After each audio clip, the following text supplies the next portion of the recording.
sampean. Ora apa-apa. Ora apa-apa, piye kene senenge sing dawa-dawa kok. Ibu-ibu PKK ku nek ora dawa ora seneng. Contone selera rambut kudu dawa. Oh iya. Lho Mbak Ayu, maneman suarane aturke arep ngaturke. Napa? Lah napa? Pelok ya kena, slendro ya oke. Oh, meh lali, pangapunten. Napa? Pawon wonten sing ngersake Pangkur Semarangan. Nggih, niki kemutan iki wonten WA kula. Nggih, Pangkur Semarangan. Oh, karo Mbak Iin sere. Ya, ya. Nggih. Coba. Iki dek wingi wah cengkoke Mbak Elisa wis ditiru karo adikku Ambar karo Iin. Cengkok saka Sulawesi. Wah, ya diaturke apik-apik banget. Ning ya kuwi pating pertil. Terus ora nyambung, ora apa-apa. Ya. Mingkar mingkurengan kara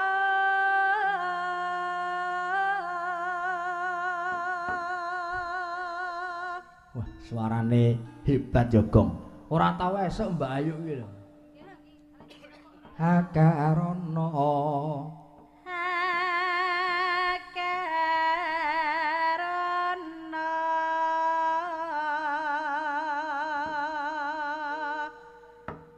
karenan marti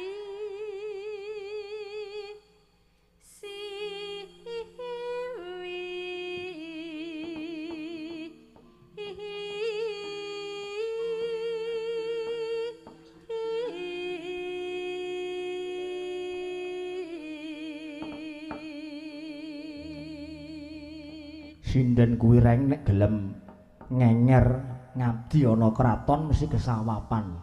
Contone suwargi ibuke Dek Tatin, Bu Sri Lungit kuwi abdi dalem. Oh iya. Terus meneh Mbak Nanda Sulastri kuwi abdi dalem. Oh iya.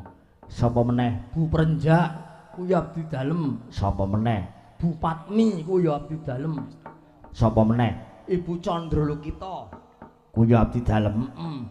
Kuwi agakku anggere gelem ngenger dadi abdi dalem ning kraton mesti kesawapan ngersa dalem. Suarane kaya Mbak Ayu kanyes-kanyes. Ah iya. Nana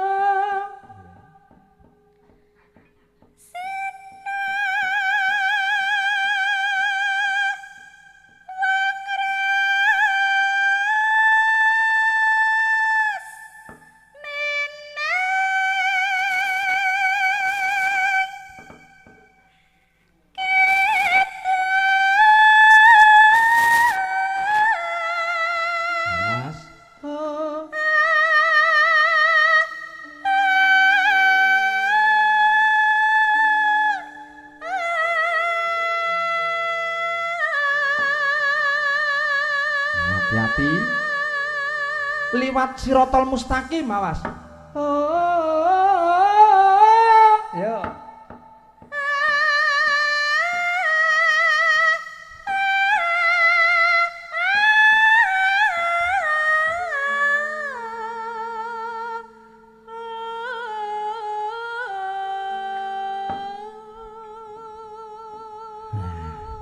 Ki nek cara wong meteng mau wis klimak gong 9 sasi 10 dina. Terus iki lahir guer. Selamat. Agama. Urung.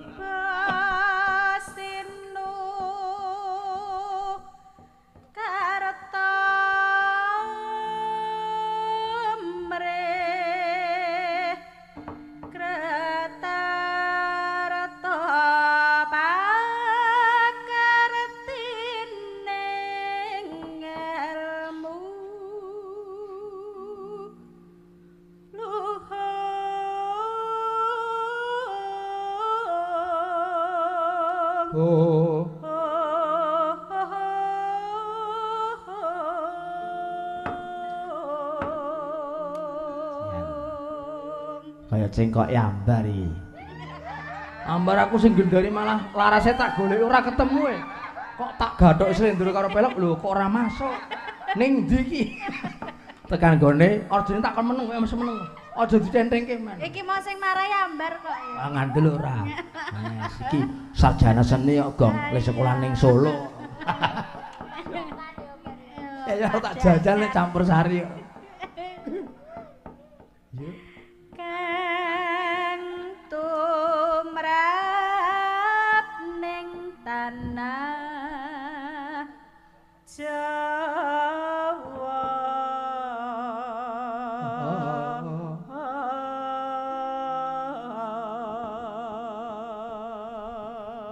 Agama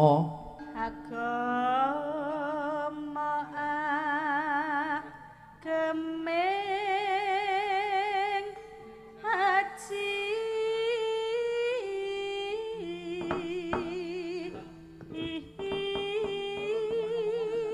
nenen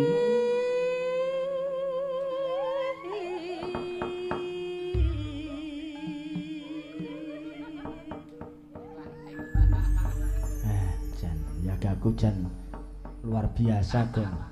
Luar biasa. Do trengginas kreatif berarti. Langgawe apa Mbak Ayu? Karo ngadeg ya karo ngadeg. Lamat kantun ya kena. Langgamke terus mengko didangdutke Jaipongan Alon. Oh iya. Pengendangi Alron, ngendangi Jaipongan ya oke, ngendangi wayang golek siap. Pokoke engko diselingi nganggo begelenan.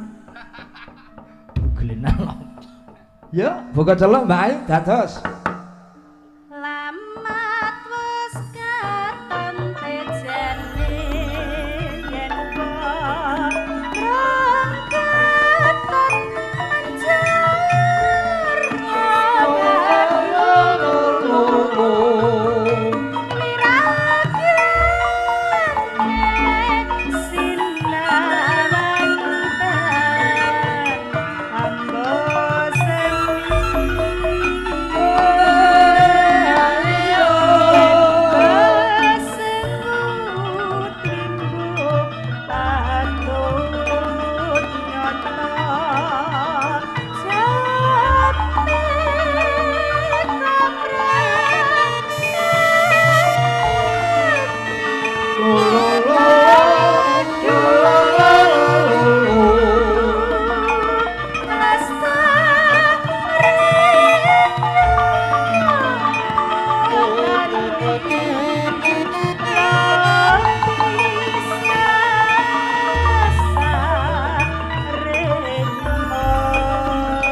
Dangdutke alon Jaipong.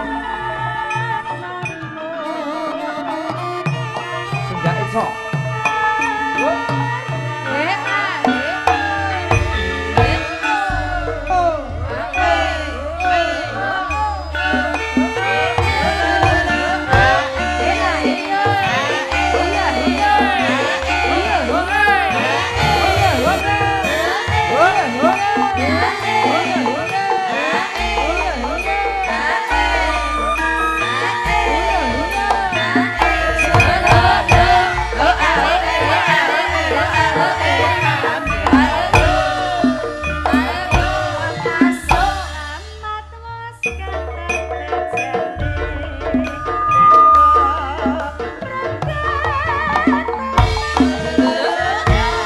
Pak.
Jan, hebat banget ya Mbak Ayu. Jan. Pengendangi apa-apa iso. Ngendangi wayang golek pinter. Ngendangi wayang Purwa pinter, uyon-uyon apa meneh. Pengendane anyar napa niki jenengan? Mancing pinter iki. Nek mancing mulai lunjar. Lunjar. Sing digoleki blanak malah oleh lunjar. Yo. Bacaane sarwa.